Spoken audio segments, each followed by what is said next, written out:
Hello, everyone, and welcome back to the MMA India show. We have a very, very special guest here today, Mohammed Shahid, the president of the Brave Combat Federation.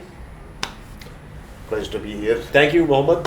Always wanted to be here. I was a big fan of the show. Thank you. Always Thanks watch so it, so it's good to be here. No, thank you for coming and taking out time to be here. I know you've got a very short Mumbai trip, Yeah. and you've taken out some time for us, so we're very grateful for that and really happy to have you here. No, you've been a big part of how MMA has been growing in India and supporting Brave to grow in India as well. You know, so it's one team, one family, and I think together we are doing this. You know, fighting for the same goal. So it's a pleasure to be here.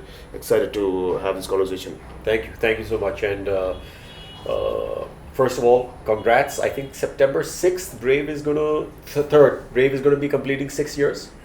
September 23rd. September 23rd. Okay, Yeah, we had September, 23rd. September 23rd. Yes, 6 years.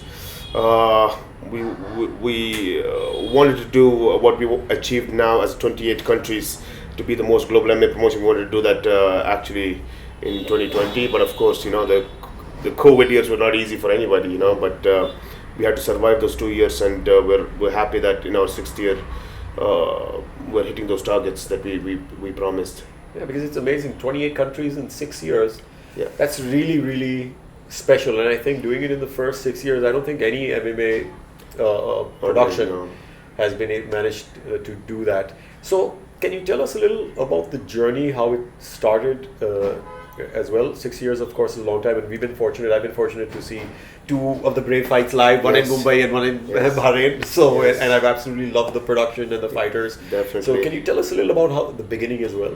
I think we started way before Brave. Actually, when it comes to mixed martial art, the story is Brave is a part of the story, and the story before Brave is actually KHK MMA, and His Highness Sheikh Khalid bin Hamad Al Khalifa, who is the Prince of Bahrain.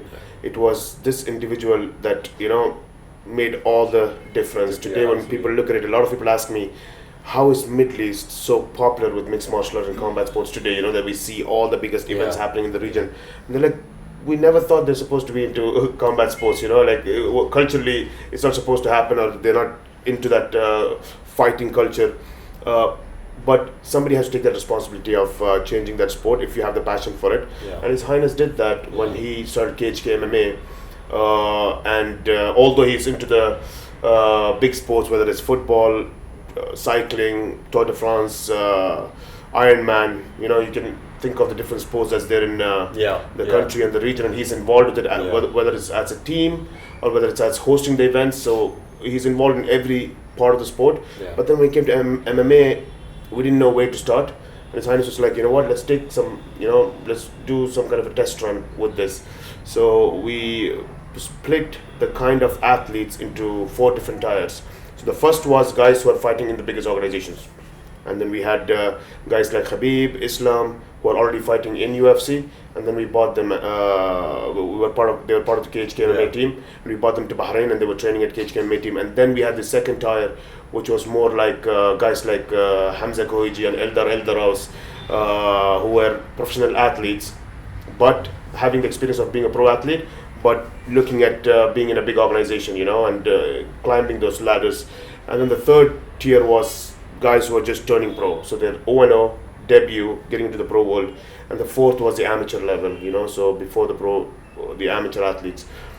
What do you do with them? You give them all the resources possible, make them feel like they're a football athlete or a cricket athlete or an NFL athlete. Yeah. And what do they get? They get monthly salaries, they get physios, medical supports, training camps, best coaches, everything around them that needs to look at them as true athletes of sport.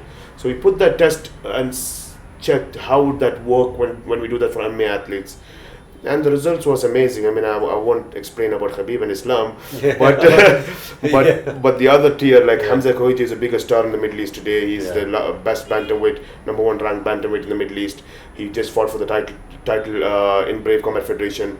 Eldar is a champion, one of the biggest names after Khabib and Islam could be Eldar in Dagestan today, but definitely a big name in the Russian MMA scene and Brave Nation. And then you look at other guys too, like Shorty Torres. We've seen the debut guys like Shorty Torres, James Gallagher, France Malambo. You see all these guys who are at the debut side of Team KHK were all successful. James Gallagher is almost the face of Bellator, when it comes to Ireland. Yeah. France Malombo in Combat America has just won the $100,000. Shorty Torres was two-division champion in Titan FC, and now a flyweight contender in Brave, and now he just moved to bantamweight, which makes our bantamweight division a little more interesting. Yeah. And then the amateur scene, which ultimately comes down to what happens to the amateurs. Yeah. And that was everything. Bahrain became the number one ranked MMA team in the world in amateur MMA. So that showed that the test was positive and the result was positive. So now the question is, you did that just for 20 athletes. Yeah. What about the 200,000 that's around the world? Yeah. What are you going to do for them? How, one man, one company, one country cannot take care of all these athletes. There has to be a different structure in MMA that the sport should look after these athletes. That's exactly when the idea came in, and we said, what are we going to do? So His Highness said, let's do one thing. Let's go and have a chat with all the international promotions. So you don't want to come into the sport or an industry and say that, I'm going to change the world and be an enemy of everyone else, and be something new. You want to invite everyone to join your strategy or your vision. And if they don't join it, then that's that, So when we went around the world, we spoke to all the big promotions, literally every big promotion in every part of the world, literally. And we did spend days with each promotion, talking to them back and forth and trying to unite the sport of mixed martial art under one roof, like FIFA or like let's say ICC in the cricket world. And we want to bring them under one roof, the whole sport. But then, of course, better than me as well, that everybody's worried about their brand and their valuation and their their exit strategies, their investment, their investors, their shareholders. Which is true, which is right, because organizations like UFC have sacrificed a lot to make the sport where it is today. Yeah. So I totally understand that, and nobody has to take the responsibility today to continue that. So we had to take the responsibility and create our own brand. Nobody else wanted to jump in this vision, and we decided to do that. And His Highness Shahid was like, we'll create a brand, and this brand is not being created to compete with any other promotion. We're bringing a new system. Yeah. How when you had Nokia's and then suddenly the smartphone system came in. So iPhone didn't compete with Nokia, they just brought in a new system. Yeah. So we always say that we are the iPhones of the MMA industry, that we're coming in with a new system that is not similar to what we see. Yeah. And the vision is very simple: change MMA from an event business to a sports business. And I know a lot of MMA guys are going to get pissed off every time I say this, why you think we're not sports. I said, no, sports business and sports is different. Yeah. Your sport is in the event business. So you can't have Khabib and Conor fight or Shakira and Beyonce fight, and there's no difference with it. You're still going to buy tickets, you're still going to go for sponsorship sales. So 10 years, 15 years from now, trust me, YouTubers and influencers are going to come and kill our sports too. At some point where you will have to answer this question that your son will ask you one day and say that, Dad, I want to be the best fighter in the world. And then you have to answer him, and you have two options to answer. Either you tell him that, son, open a YouTube channel and spend the next 5 to 10 years putting content there and watching the algorithm of YouTube and work really hard, or I tell him to go to the gym and train hard. But today, what's good for my son is to tell him that go and open a YouTube channel in the next 5 years. And that's what I would tell him, because that's what's best for him. But what do I want to tell him? And that's more about the morals, and I think that system needs to come in, and Brave is trying to do that around the world. So that's why we've traveled to 28 countries and uniting each country with their national federations, the national promotions that's existing already there, and bringing the private sector and the government bodies together and bring them all under one roof and create a new system there. So first of all, I want to thank His Royal Highness, for the amazing work, like you've rightly said, he's done in MMA, not just in Bahrain, but all over the world. Right. So many countries. So I want to thank him. He's really an amazing individual. I got a chance to meet him briefly in Mumbai when you guys had come. So really amazing. I sometimes think it does take that one person to bring about change rather than a committee. True. It takes 100%. that one person to really be the one who can take the decisions and say, okay, let's go, we're going to do this. So amazing. And I think Bahrain and the MMA world is lucky to have him. Now, you've also talked about growth in these different 28 countries. Now, how do you select these countries, or how do you decide, okay, these are the countries we're going to go to and go and make a difference in it and select them for growth and development? So how does that plan come about? And I think it's a very, very basic idea. I always say that we don't do a deep analysis of, let's do a market study of these countries. No, we just look at the first and foremost is how many people really want this change, and how many people truly understand the change is required. So most of the countries we've traveled was actually people coming to us and saying, I think we believe in His Highness's vision, we believe in Brave's vision, we believe in KHK's vision. I think we can do something here. We don't have the resources, but we want the support. How can we make it happen? So we sit together and we say, let's make it happen. So we don't really push hard and say that, you need to have $10 million as a budget, or you need to make an event as grand as the events that happens in Bahrain. It's impossible, and that's why a lot of promotions and the top promotions have not grown to different countries. But what we look at it is how much we can help, how much we can contribute for this country. So we say, let's see what you can do. Let's work together, and we will support you in terms of how to bring the sports values to the country, because we know it.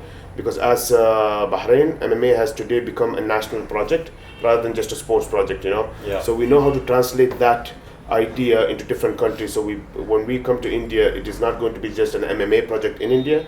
It's going to be a national sports project.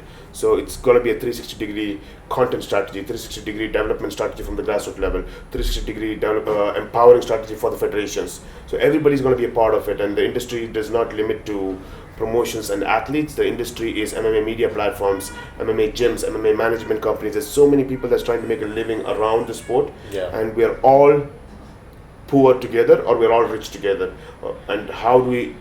What's that difference between whether our businesses fail or our industry becomes successful? Is to bring in the private sector funding into the system, into the MMA industry, government support into the MMA industry, and create a positive, sustainable ecosystem that can make sure that there's no corruption in between, of course, but at the same time, it is a sustainable business model that will make everybody happy.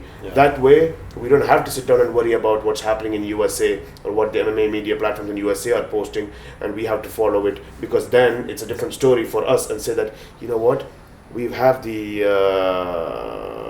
Team Shah Rukh Khan's and Team Conor McGregor here in India, competing against each other, because they've all been part of the sport, and that's more relevant than XYZ from Miami fighting. Believe me, that's going to be the end of it. So it just makes so much more difference in terms of viewership, in terms of content value, in terms of gyms turning from gyms to academies. And that's crucial for us, I think, because today the gyms are just gyms, and gyms are suffering. But when they become into academies where they know that, I have 20 athletes from my side who's actually been part of this league, been selected to the team, been drafted, been getting amateur podiums for the country. It just does two things. One, it refines the gym industry in the country, and we really realize which is Shahid's karate, and I change the board to Shahid's MMA, or does this guy really teach MMA? You know what I mean? That difference in the gym is an important requirement, to refine the quality of the athletes that's going to be coming out. So all of this becomes a part and parcel of the structure. It's a system that you create that we call it gym to glory. So there is a structure where I can take my 4-year-old son and put him in a gym, and that becomes an academy, and I know if he has talent, with talent being the only variable, if he has a talent, he could be a champion, because the structure exists. It's a positive climb where it's inevitable to not make him a champion if he can be successful, if he has talent. And so when we go to a country, we look at who wants this, who are the guys. So you look at either it's the federation or the local promotions that talk to us. That's why today we are the only MMA promotion that has done the largest amount of co-promotions around the world. So the amount of co-promotions we've done, I don't even know the numbers actually, but I'm sure that nobody has co-promoted as much as us.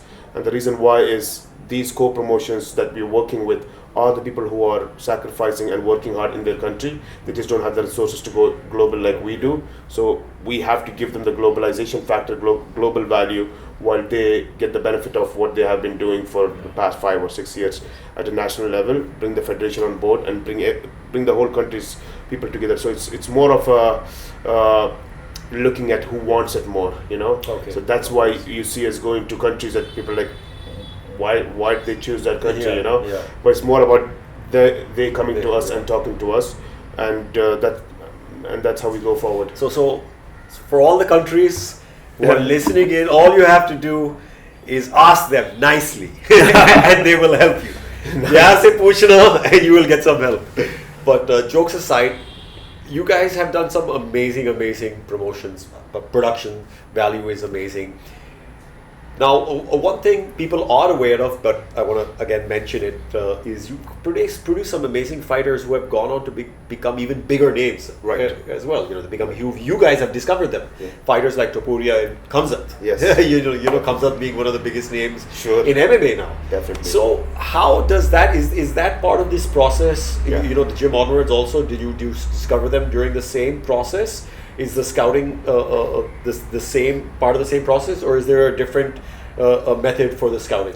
Scouting is hands in the dirt work, you know. So we tell them that when it comes to scouting, you have to literally go and do the dirty job, you know. But it's getting easier when you have organizations like International Mixed Martial Art Federations, and you have the crazy year-long amateur circuits going on.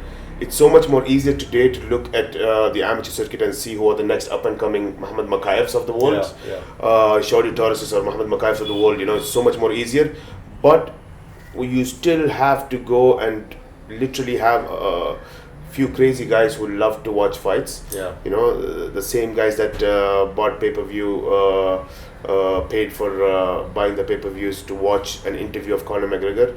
That crazy guys should be there in your team that loves to watch fights. And we got some crazy guys who loves to watch fights, and they sit and watch every single organization event that's happening around the world. Wow. I mean, literally, for me, it's hands in the dirt, but for them, it's passion and fun. You know, they're like, we love to do this. You know, so we literally and we're being paid. Yes, we're being paid to of do course, it. definitely. what we love. What we love to do. Yeah. So they love to do that. You know, so we have a group of guys that just watches fights, that analyzes fights. And it's just a fun stuff, you know. It's just they all watch fights. We come and discuss about these fights. We throw the athletes there, and we cross-check them from the. So if you watch the fight and you throw a guy and say that this guy was crazy, I saw his 3 fights, and he was amazing, and then his records were not padded. His opponents were good ones, and then we cross-check, and the other guys watch it, and everybody comes and says, "Oh, that's a monster." Then we go and do the second phase, which is call the gym owners, talk to the gyms, get an input from their family, coaches, teammates, and want to know what they say. You know, like it's always been that you have to hear from.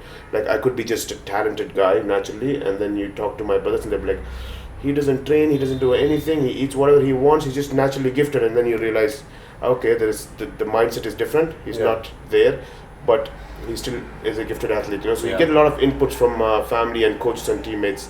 So there's a lot of hands in the dirt work, you know, like literally going into it. But for the guys who are around us, for them it's fun. And I think gradually it's getting easier to scout because of this amateur structure that's being built. And I think the more it gets refined, the more easier it is for us. So a lot of them will come through that amateur circuit. That's it, you know, because now, you know, when I used to fight my first pro fight, what's my fight experience? Nothing. This is my first pro fight. Yeah. That's my fight experience. But then now you look at these boys who are coming and doing their pro debut, and then you're like, he's had 28 fights behind him and fought against not match-made fights. He just fought against whatever came in front of him, you know, and fought 3 fights a night or 2 fights a night.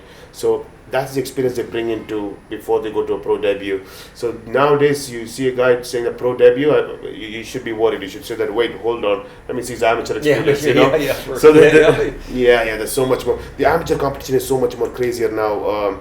When you see it compared to some of the pro events that's happening around the world, you know. So you see the MAF competition level, it's unbelievable, you know. So, and you see some pro events and you're like, whoa, you know, this is so much more higher level than the pro events. So what is really professional and amateur, you know? So this is, I think it's getting refined gradually, and that's why we say, you know, there should be an amateur to pro structure in a global ecosystem where you really can define what is amateur, what is pro, and what's the difference, you know. And I think that's what we're trying to bring in. Yeah, absolutely. Now, you guys have been doing a lot of shows in Europe, Asia, Middle East, but the most mature kind of audience is in North America. Yes. Right, in terms of the amount of money people are willing to pay as well Yes. for MMA. So what are the plans Are there any plans for North America? Outside of MMA, I mean, one of the lucky things about having our founder as His Highness Sheikh Khalid is that we can take all the experience that, from the sporting world to MMA. Yeah. So what MMA is lacking today is sports experience. So they're in the event business. Their big brother is boxing. So we follow the boxing industry and we try to cut paste boxing industry with slight changes to the WWE model of branding and stuff like that. So you look at the management companies in MMA, you don't have talent agencies like sports. You know, there's a big difference when you go and talk to a talent agency in cricket or football, and then you look at MMA managers. They're abusing on Twitter. You know, that's what they do. So it's unfortunate. Unfortunate, definitely. And then you look at gyms; they're not academies. You know, so everything has their own flaws, but it's not their fault.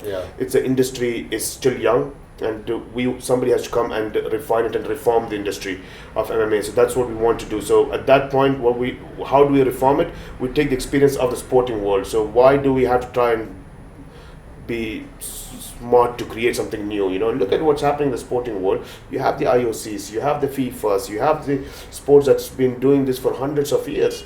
You know, learn from them and put it back into MMA sport, and then start from where the sport industry is, bring MMA there, and then from there take it higher in the future. You know, so we're gifted that we have His Highness, who's the head of the president of the Bahrain Olympic Committee, who's also the head of the General Sports Authority, more like the Minister of Sports of the country, and I'm the advisor there. So we get a lot of knowledge on how a governing body runs, and these factors are very important to bring into the MMA world. So when you look at North America, not just in MMA as a market, but in any sports, they are the most mature in terms of the amount of money that's coming in. And when you look at it and you realize, okay, we're not talking about MMA, but we're talking about sports economy. You know, so sports economy is big in North America. How do we develop sports economy in our region to make sure that we can make those changes? So if you look at India, we see a slight change in understanding sports economy differently since IPL. And we've seen that movement happening, that we've seen, there is a different way of developing sports economy or increasing revenue through sports. And that's an example. We have that movement happening in India, but that's absolutely right, you know. But when you look at Middle East, it's been sports development, and now you see that movement starting. How do we bring in foreign investment into sports? How do we make sure that there's a sports economy in the country? So that's the new challenge 2030 vision for sports. So we take all that knowledge and we say that, listen, every country is different. So whichever country we go to, we have to analyze the sports economy and how do we fit in MMA. Forget about the rest of sports. We are romantic to MMA. So let's take our sport and fit it with the sports economy and make it more pro sports economy of that country's strategy. So if you look at US, they don't even have a governing body for sports, in the sense that they don't have a ministry of sports.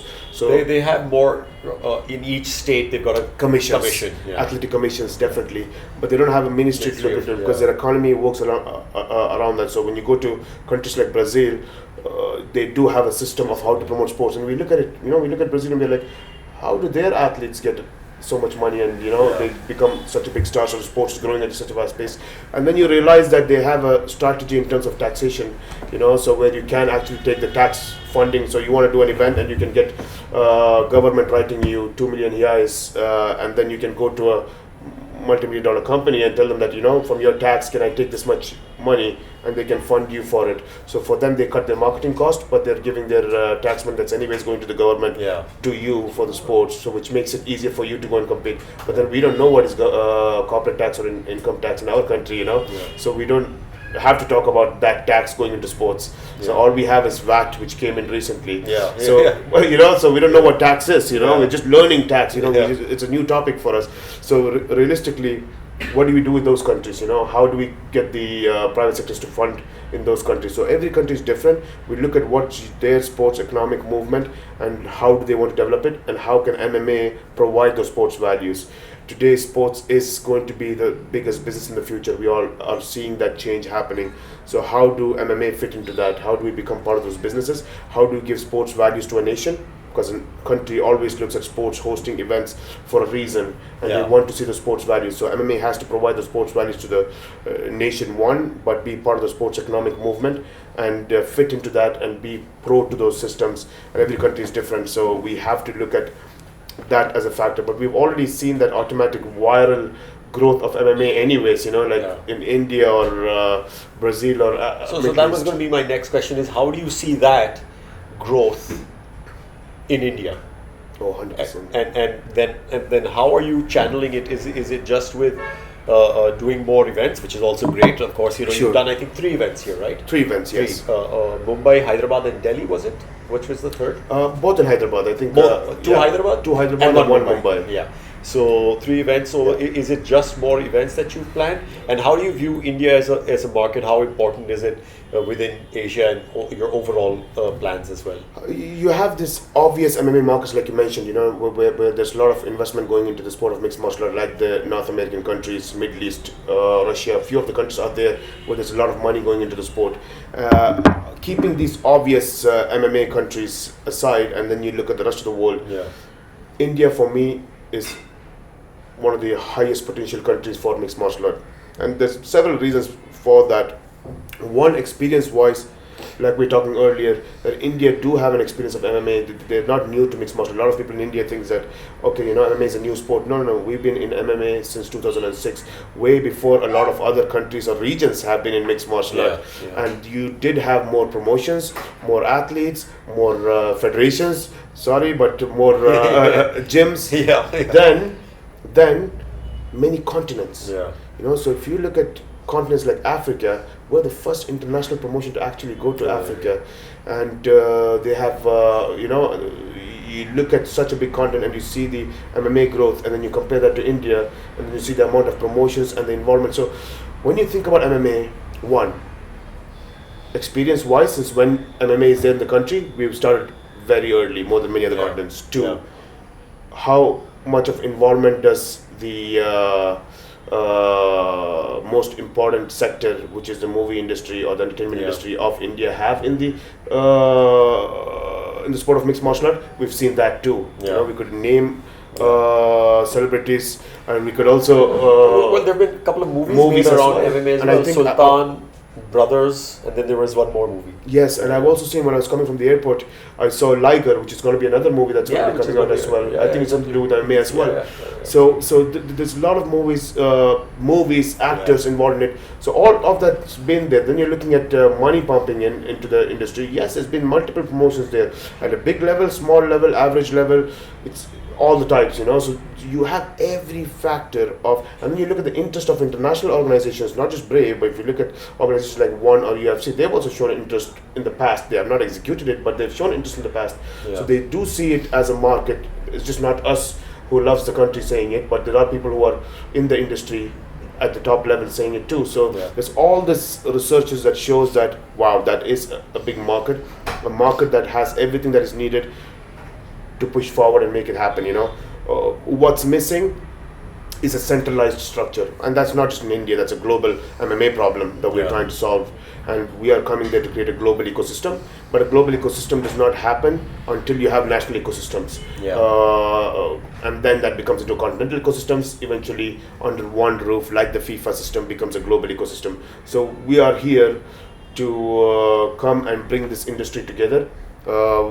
Media platforms like yourself, who has been doing an amazing job for MMA, federations that has been working really hard for MMA growth, the promotions that's already existing in the country. We want to bring them all together into a centralized vision and say that let's all work together and create a sports economy for MMA in India, so we all can be a part of a bigger cake, if you want to talk financially or if you want to talk on the sports development side. And India today, we see that sprint in sports a little bit more than before, and you see those medals coming in, you see those Commonwealth successes, you see those Olympic medals, and you see the wrestling and the boxing side also always had a rich history. That transition into mixed martial art. Mixed martial art is going to come here and look at those 37 amateur or 37 traditional martial arts and give them a platform and say that, hey guys, all of you guys unite, and we have a platform for all of you. Everybody has a part to play in it. So I think in all the ways, it is highly potential and market as India. We just need to bring everybody together. And so is a broadcasting deal in the Definitely. mix somewhere there as well. 100%. So we definitely it has to be a big part of it. I mean, no question about the mass population of India. And they have to. It's not easy, and like you mentioned, there's different states, different languages. India has that beautiful diversity in the culture. In different states. So, like I said, I really thought from Bahrain that I'm going to go and visit 5-6 states. And as soon as I ended up 2 states, and I was like, tap out, I'll go back to Bahrain and come back. Recharge. Recharge and get back. It was not as easy as I thought. I might need a little more. Just psychologically as well, because it just each state you move to, you're changing language and culture and the people. But the great thing is, Bahrain is just 3 hours away. Yes. So it's like a little more than the Mumbai Delhi. It's like doing 1.5, which is not that bad. Definitely. It's really, and that's the good thing is you can come and go a little bit more. Yes. You don't have to mentally prepare yourself. It's as much as flying from almost from Delhi to Mumbai. That's what I mean. It's the same thing. It's just another hour. Yes, I just don't understand how does that work. It's like Mumbai Kolkata actually, which is 3 hours. So it's strange. So that's the fun part. So it's almost like we are in the mix. So yes, definitely creating content that people can understand and getting a broadcasting rights in India. We've worked with MTV before as well. We've worked with other platforms that we're already in communication now. So hopefully within the end of this year, why I'm here and I'll be coming to India more often is to have this communication with different organizations in MMA and outside MMA, sports industry and governing bodies, and have a communication of how we can work together to create that vision, a singular centralized vision for mixed martial art, and that's the goal. So content strategy is one thing which we all know that how important that is with broadcasting rights, but on the other hand, it's also very important to look at how do we develop the grassroots development program with the federations, but on the other hand, how do we make the gyms more refined and more talented, and how do we get Indian MMA fighters access to the international world? If anything that we are capable of doing is to bring India closer to the world and the world into India, and that's what we are always looking at, in the mixed martial art. Part of it can also be bringing coaches down, 100%, taking them around, and that's what we did in Bahrain, right? Exactly. I mean, India in Bahrain, we didn't have MMA in the beginning, so we had to bring in the Dagestani wrestlers to teach our youth and youngsters wrestling. And today you see the Bahraini kids who are 10-12 years old, they walk with their, you see that neck, and you realize that there's a little bit Dagestani going on there. Difference. So you see them using those ropes and there's rubber bands on the trees and stuff, at a very young age. So these things are important. So, but at the same time, we are also looking at taking some of the athletes and taking them for camping internationally as well, whether it's in international MMA countries or even when we have big camps in Bahrain, because we have our team, which is Cage MMA team, where we have almost 60 to 70 top athletes from world champions to at amateur to world champs at professional level. So being with them and training and feeling, that's also going to be a part of it. So every area of MMA we want to touch it. We want to touch that when you come to India. It's the gyms, it's the collaborating with media platforms like yourselves, creating more events, creating the league format, which is something that India knows better than most of the rest of the world for sure. And all that part is crucial for us to be a part of, but also come here and send invitation to everybody in the MMA world and say that let's all join together. We can't do it alone. As Brave, we can only do this in maybe in one country or 2 countries or 3 regions. But we are looking at a global ecosystem where we're going to change the MMA industry around the world. So from a national perspective, you're looking and saying, what, why should I join these guys? But we are saying that, listen, we are just here to give our hands forward. We're doing it at a global level. So we can't carry that weight so much, there's a limit to anybody can change the world. So we have to bring people together. We have to join hands and make it successful. So in India, definitely, that's an invitation to all the promotions that's already there, all the organizations that's already working in MMA, that let's bring ourselves together, let's unite, and let's work on a centralized system where the cake is going to be so much more bigger. You have the country, it's blessed, and it has the passion, it has the love for MMA, and there's no question if you have fans of martial arts or MMA in the country. It's all there, the culture is there, the rich history is there, the talent is there. We just need to nurture it, develop it, and make sure that it's part of a proper structure, a sustainable structure. That's the key. So the last couple of questions, because I know you're running a tight schedule as well. But how is the relationship with IMMAF been? Because you guys have been doing a lot with them, yes. and even, of course, with the Indian representatives, MMA India, which is our namesake, of course. Sure. I was thinking that. Yeah, so change your name. Yeah, how is the relationship been with the IMAF? Like you rightly said, you guys have been doing a lot. And is the World Cup that we were just talking about, is the World Cup, is it with the IMMAF? Yes. Because I think that's a brilliant idea. Oh yes, amazing. I mean, that's something that, we look at and we're like, how do we make that transition, right? So you have the global league. So when you look at FIFA, you have the FIFAs. I know that you're not a big football fan, but I'm a World Cup fan. I'm a World Cup fan. So World Cup is the craziest thing, right? Yeah. That's the best thing. Like we all are waiting for November to see World Cup, and because we have to wait for 4 years to see that. Exactly. That makes it even more cooler. Yeah. But then you have the leagues, which is the economy of the sport. Around the world. You have the Bundesliga, La Liga, Serie A, Premier Leagues. So that's the economy of sports, controlled by the confederations. And at the national level, then you have the academies under that. You have the amateur level, you have the academies that is making their economy through that, and then you have the media in each of the countries that works on their country's leagues, which is relevant to them. So it's a global structure that they've created under one roof, and that's what we're trying to do with collaborating with the International Mixed Martial Federation. And one of the biggest parts to play from our side is not just look at our brand, forget your brand for a while, because we are not Brave. We had to bring in Brave as a brand into the industry, which people understands. So we are in the brand business of whether it's UFC, Bellator's, One Championship, PFLs, or Braves. We are in that business. So you had to come in as something that's easier for people to understand. And that's why Brave is Brave. Yeah. But with IMMAF, outside of Brave, we've always been part of them.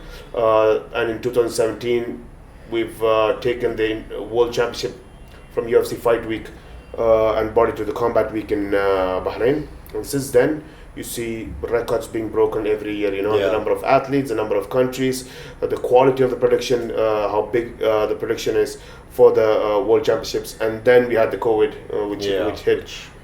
And then when 2020, this year, the 2021 World Championship moved to Jan in Abu Dhabi. So Abu Dhabi has been doing phenomenal in terms of youth championships, World Championship, which happened recently as well, and they took care of the World Championship in 2022, which was the 2021 World Championships actually, which was in January. So we decided to make sure that one of the things that's also challenging when it comes to the amateur World Championships and all that is it's hard to understand. It's hard to go and sit down in, whether it's Olympics or IMMAF World Championships. You sit and you see a bunch of fighters in blue and red fighting against each other. You have to, for us, we have to look at the cornermen to see if that's our guys. So we recognize the cornermen and we're like, oh, that's our boys. Or we need to look at the screens to see the flags or anything, the names or something.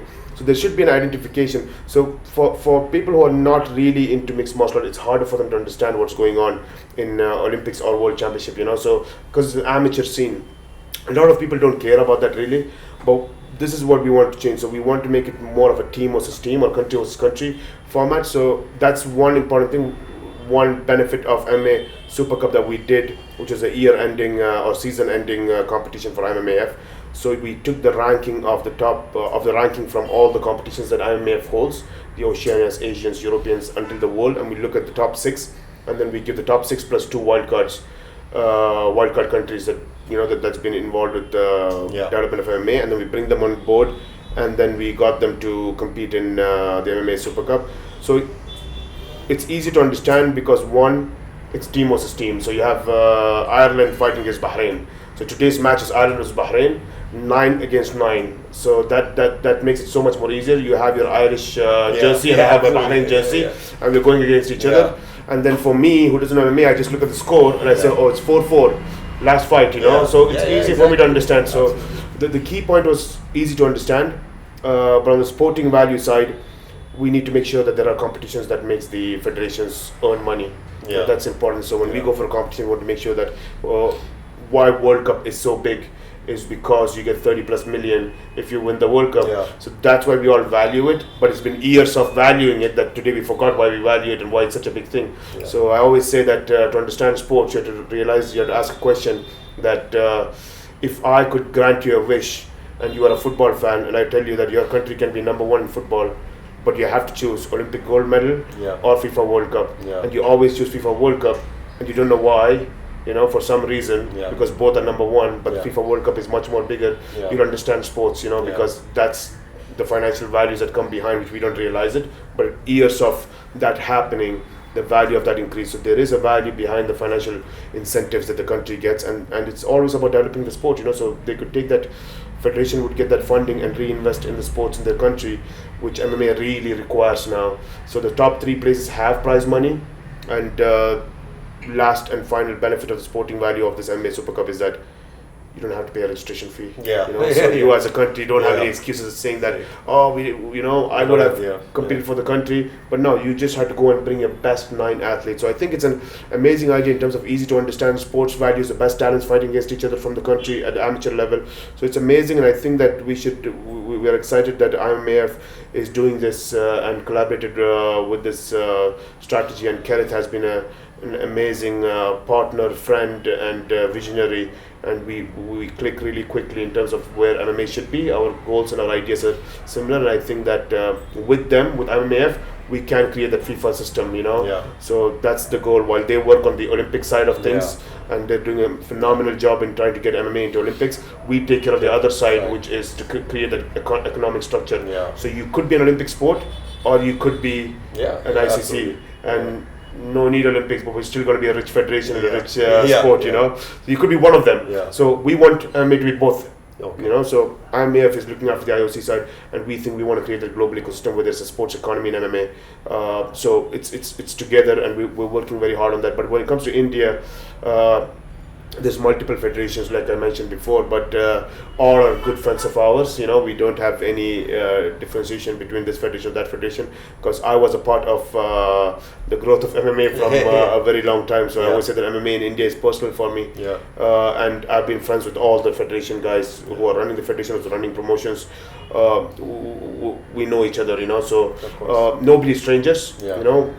For us, that's why I think it's important that we come in and we bring everybody together and say that, whatever the differences, we look into the sport factor and see that if the vision is right, if the structure is right, and everybody has a part to play in it, why not do it together? Yeah. It's not going to be easy, but it's definitely a plan and a vision to make that happen. Great.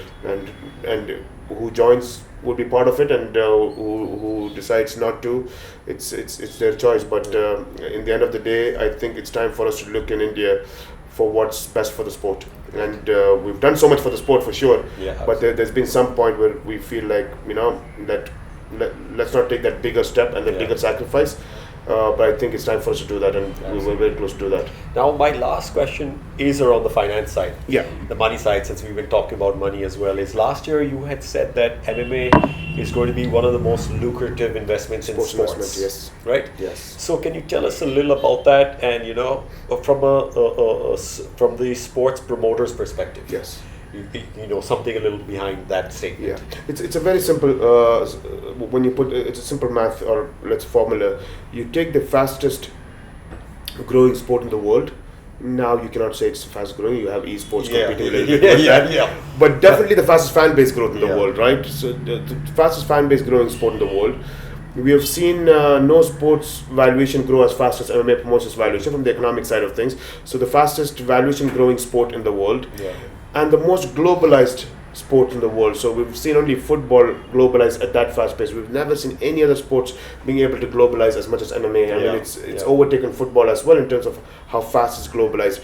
Most global sport, valuation growth, and fan base growth sport in the world. You take that sport and you make it join hands with the most successful, tested sports business model, which is a league franchise model. Yeah. And you bring them together. The NFLs, the Serie A's, the Bundesligas, the IPLs. Yeah. You bring these two together, and what are you going to get? the ultimate outcome is definitely going to be the most lucrative sports investment opportunity the world has ever seen. Yeah. No doubt about it. No doubt about it. So there's no question from an investor's perspective who doesn't know sport, MMA, but is a guy who invests in sports and have tasted blood through sports, let's say, so they know what sports investment is. They're always going to look at fan base. They're always going to look at globalization factor. So if I'm going to create any project in this nation, how much of that is going to be contributing to global television? I understand my national television opportunities, but I need to look at my global interest as well. How much of my merch sales will go global at a global level? How much of global athletes will be involved in this? So this is the benefit of the sport of football. When you look at football, we see that its biggest strength has been the global power. So any country you go to, you're taking the world to that country. Today in India, we can do that with MMA as well, or in any other country, we're taking the world to that country through MMA, and we're taking that country to the world through MMA. We can't boast about that through many sports, So from an investor's perspective, he's going to get the global private sectors coming to him as much as he's getting his reach to the international world. So you're not going to be circled in that little group of elites in the NFL, which is great, but then you're going to have that group of elites in all different countries and states, and it's going to be much more bigger group of elites. So from an investor's perspective, networking side of things, I want to be part of that. I want to be part of that. I want to be there as an investor. I want to get my ticket into that group. So it is going to be an investor friendly, economic friendly, and it is going to be sports values to the nation. At the end of the day, what does a country want when you're hosting events or looking at your team competing? Definitely development of athletes, keeping that thing aside, what you're doing for the sport, but what are the sports values you expect from the sport to come to the nation? When you think about that, it's the national values: foreign investment, trade relationship, tourism exposure, or global exposure for the country's positive side. So when you're looking at that area, you're really realizing that can this sport that I'm talking about today, talk about the sports in India, for example, and you take the top 10 that's going on and you look at that, how many of them can provide these international values to me? Bring the world to me and me to the world, and MMA definitely has that. So if that is turned into an actual project, definitely in the end of the day, the project has to make sense, and the project is not just creating a franchise model with MMA. It has to be a global structure, and we have tried league models and we have tried franchise models, not just in India but in other countries as well. Why isn't it working? It's not under a global ecosystem. So me and you can go to UK today and say that, we're going to create a new football league. We can do it. We have the money to do it. We'll put the money in and we'll make a league. But our athletes are never going to grow in valuation. Our teams are never going to grow in valuation because they're never going to play in the Champions League.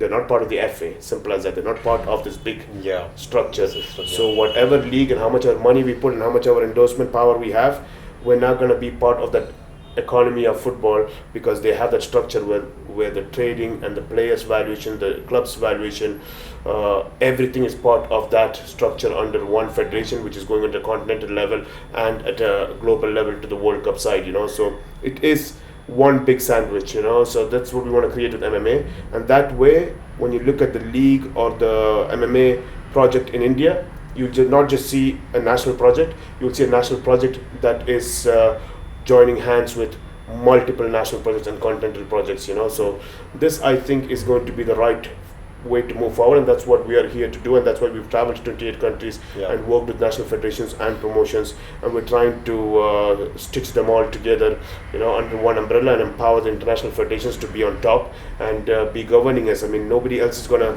sit down and say that I'm going to give you so much power that you govern me. I don't want that. No promotion would really want that. So we have to take that and say that, if we don't do it, nobody else is going to take that responsibility. So definitely that's why, if we create that proper structure, so when you come as an investor, we're looking and saying that, listen, it's not only a lucrative investment opportunity, you're worried about the security behind it because there's no governing body behind it, but now you have governing body behind it, you have security behind it that is governed by an international federation, you're part of this bigger structure, and you feel more confident.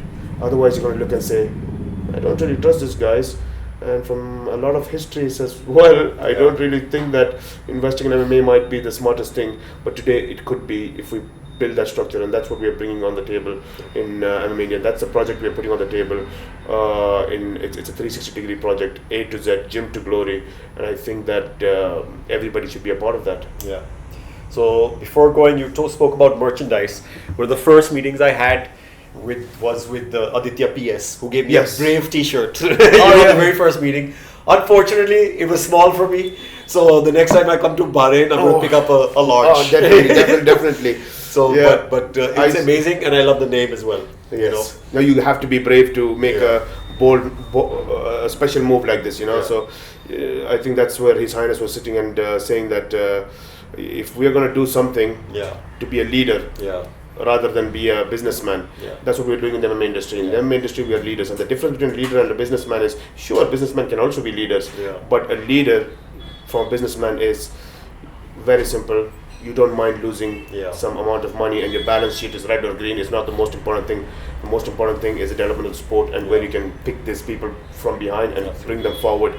And that's what Brave is doing. And to do that activity as a leader, you have to be brave, you know. So I think the name is properly fitting to that. And definitely, I always forget about the T-shirt, because I stopped wearing Brave T-shirt because every year I'm gaining 5 kilos extra. So I don't have a size anymore. I think it should be 5XL or 6XL. So I forgot about T-shirts, and I always forget. But definitely, we have a multiple amount of events coming up for this year as well. So definitely we should catch up in one of the Brave events, and we'll be happy to give you a couple of Brave T-shirts. Awesome. I look forward to that. So thank you so much. Thank you to Mohammed Shahid, President of Brave, and for coming out, taking his precious time. This interview is really, really important for a lot of the MMA upcoming fighters, promotions, anybody in the ecosystem, especially in India and around the world as well. So thank you for taking your time. It's a pleasure. And imparting your valuable knowledge and experience, everything put together on your MMA journey. And we wish you all the very best, especially for Brave in India. We look forward to seeing the next fight over here. Thank you very much. Thank you so much, brother. Always a pleasure. Always a pleasure. So thank you. And thank you, everybody, for tuning in. This is Praveen Dabas from the MMA India Show. Take care.